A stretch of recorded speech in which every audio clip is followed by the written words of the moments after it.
그 사이즈를 만들어야 금액을 그 정도 받을 수 있는 거예요. 심지어는 제일 작은 사이즈와 제일 그 큰 사이즈를 비교했을 때 어떤 일이 벌어지냐면 제일 전 작은 사이즈를 시키는데 4,100원 이렇게 떨어집니다. 그러니까 100원을 내야 되는 거예요. 5,000원짜리 허물어서 동전을 받아야 되는데 조금 큰 사이즈는 4,600원. 뭐 4,800원 이렇게 가요. 금액 차이는 그렇게 크지 않은데 크지 크기 않고, 차이는 굉장히 그렇죠. 그러니까 동전 몇 개 더 써서 큰 걸 사겠다라는 거죠. 그러니까 그건 거꾸로 얘기해 보면 큰 게 싼 게 아니라 작은 게 비싼 거예요. 그러니까 이런 식의 방식들이 지금 아주 앞서 이야기한 것처럼 소비자를 완벽하게 분석해서 교묘하게 아닌데 파고들고 그거를 너무 가격적 측면에도 보시는데 가격이라는 거에는 그것만 들어있는 게 아니에요. 팝콘의 양이라든가 커피의 양만 들어있는 게 아니라 심리적인 만족감이 있거든요. 예를 들어서 극장에 갔는데 우리가 팝콘을 먹으려고 그래요. 그러면 일단 둘이 뭐 데이트하거나 뭐 가족이 가잖아요. 일단 좀 풍족한 느낌이 있어야 돼요. 사는데 연인끼리 왔는데 한번 사가지고서 이렇게 먹자 그러면요. 없어 보이거든요. 오징어 발은 왜 이렇게 조금 그런 겁니까? 비싼데. 이게 심리적인 게 무슨 그 마케팅이라는 것은 단순히 그 양이라든가 이런 질의 문제가 아니라 심리적 만족감이라는 것도 계산에 넣는 것이거든요. 그래서 예를 들면 이런 거예요. 팝콘이 이렇게 커야 돼요. 그래야지 둘이 같이 손을 넣을 수 있잖아요. 근데 처음에 이게 아주 작으면 넣기가 나쁘잖아요. 손이 부딪힐 확률이 떨어들어요. 그렇네요. 그렇잖아요. 그러니까 크면 안심하고 넣는단 말이에요, 처음에. 그러다가 이제 한 반쯤 먹으면 부딪히게 돼 있잖아요. 이런 거를 다 계산을 해서 만든 것이지. 극장 가서 무슨 생각을 하시는 거예요? 영화 안 보시고. 그런데 글로벌 호갱 노릇을 하는 게 뭐 다국적 기업의 정책이니까 뭐 어쩔 수 없는 측면이 있다 그러지만 저는 거기에 대해서 또 할 말이 있는 게 도리어 우리가 알고서 좀 더 현명한 판단을 하려고 하는 게 해외 직구거든요. 그래서 해외 직구가 활발해졌어요. 그때 어떤 일이 발생을 하느냐. 국내 판매처에서 미국 본사에 얘기해서 한국인들의 구입을 막아달라.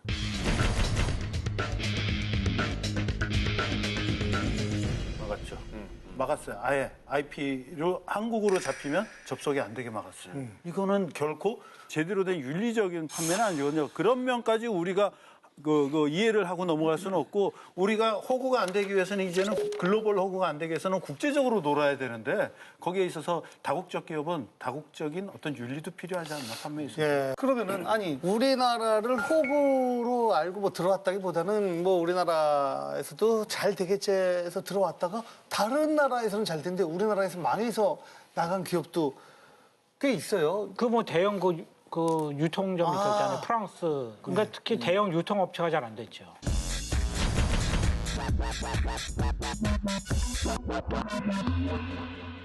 이제 우리나라 구조 자체가 이제 점점 이제 소규모 가구로 가고 있기 때문에 그런 대형 마트가 사실은 우리에게 필요한 마트는 아닌 것 같아요. 사실 거기 이제 가게 되면요. 대부분 거기서 물건 구입하는 사람들 보면 아이가 굉장히 많은 집이거나 아니면은 음식점 하시는 분들이 많습니다.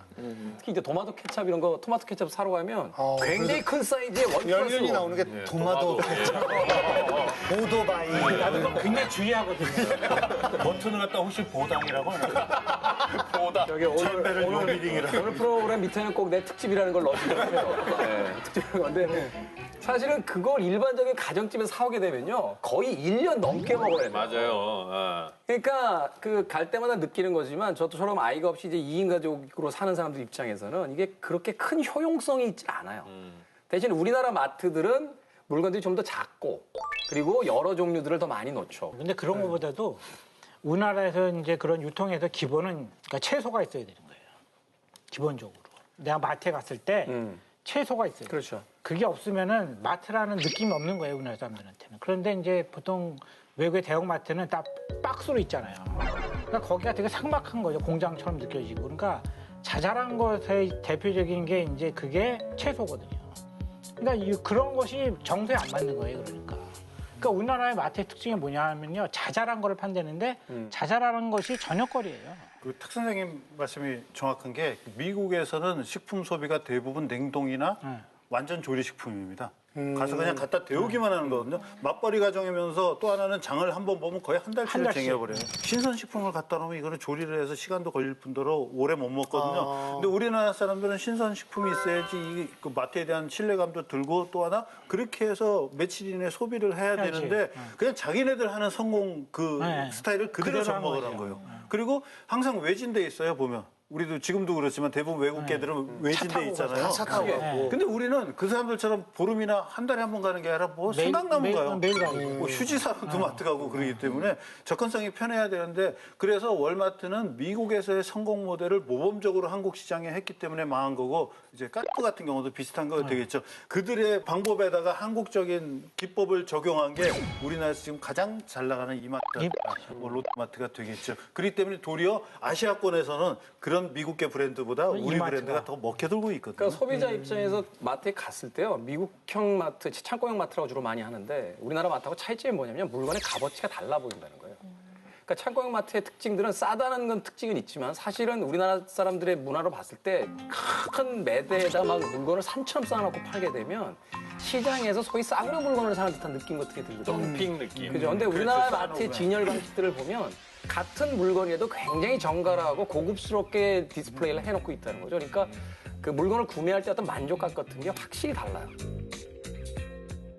저희가 호구 얘기하다가 뭐 이렇게 얘기가 나왔는데 다른 나라도 호구라고 얘기할 수는 없지만은 이렇게 가끔 뭐 조금 잘못했는데 막 어마어마하게 벌금을 내야 되고 근데 그게 조금 사람들마다 다 다르고 그런 뉴스 본 적 그렇죠. 있었는데 어려운 사람 어려운 대로 있는 사람은 있는 대로 호구가 잡히는 게 바로 거의 사회주의 경제 모델을 채택하고 있는 북유럽인데요.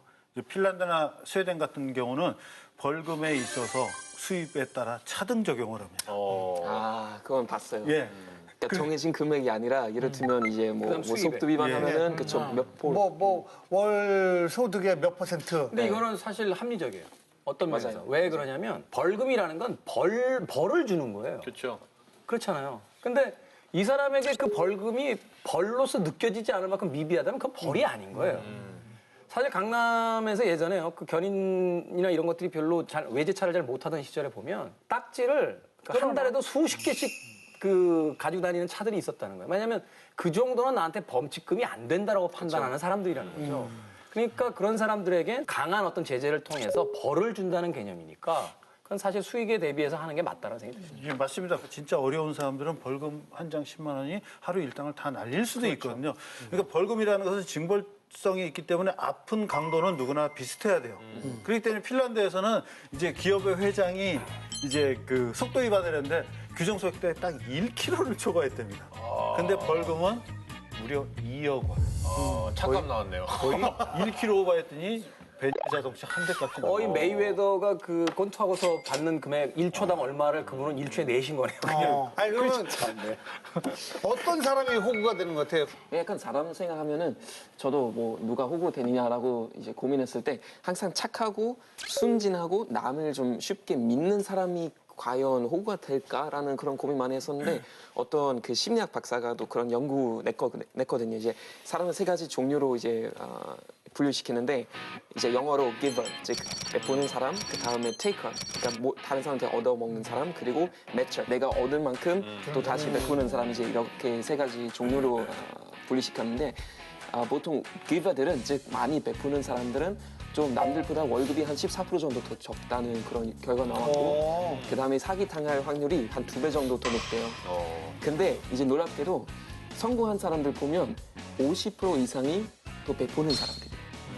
그러니까 양극단에 있다는 거죠. 맞아요. 그러니까 내가 무조건 그냥 다 베푼다고 해서 항상 사기 당하고 항상 그냥 호구가 되는 거 아니고 내가 어떤 식으로 나에 대해서 생각하느냐에 따라서 그 결과도 이제 달라질 수 있다는 거죠. 아니 호구는 그런 것과 관계없이 가혹한 진실을 모르는 거예요.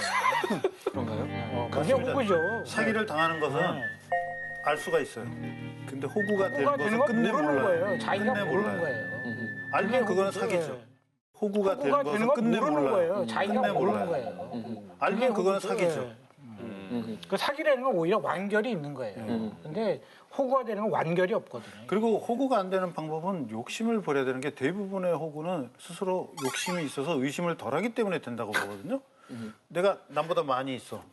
그걸 나눠주면 그냥 나누고 베풀고 자선인데 호구로 저 사람 호구 잡혔다는 것은 사실은 내가 능력도 없고 열등한데 힘 있고 잘생긴 애들 사이에 묻어서 물주 노릇을 해주는 이유는 내가 저기에 포함되면 나도 저기에 동부류가 되겠지 하는 어떤 욕심 때문에 스스로 나서서 물주 노릇을 하는 거거든요. 그렇기 때문에 상당수는 예를 들어 명품백을 사고 터무니없는 가격에 알면서도 사고 최신형 내 휴대폰이 문제가 없는데도 6개월 만에 신제품으로 바꾸려는 이유도 결국은 자신의 욕심이 있기 때문에 그런 거예요. 그런 경우도 그 있죠. 욕심을 버리게 예. 되면 사실은 근본적으로 호구로 당할 일은 줄어들기 때문에 의심하고 욕심을 버리면 바로 차라리 나눠주는 삶을 사는 게 아우. 나은 거죠.